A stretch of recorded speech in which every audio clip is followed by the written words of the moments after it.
Money टूथ्र आज part 4 series रे देखिबा को थिंकिंग मिस्टेक एगेन आपण मानकर भविष्य को ब्रेक करूची। तो पार्ट 4 रा मिस्टेक मु जोटा एक्सप्लेन करूची सेटा होची भय, लॉस करिवार भय।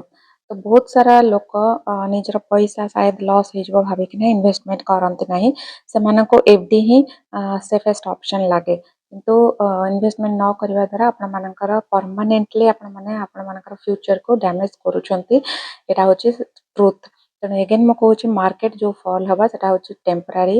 इन्वेस्टमेंट न कले आपण मानकर डेफिनेटली लॉस ही होउची, काना इन्फ्लेशन जोटा जिंसो सेटा होची साइलेंटली आपण माननको लॉस करोची और धीरे धीरे आपण मानकर भविष्य भी खराब होची। तेणु आपण मानकर ये जो भय शायद एटा आपण मानकर फीलिंग्स को प्रोटेक्ट करूची, किंतु फ्यूचर को पूरा डैमेज करूची। तेणु रिस्क जो जिनसटा सेटा एक्चुअली अवॉइड करबा सिखंतु नाही, बरम रिस्क को केमते मैनेज करबे ताको सिखंतु।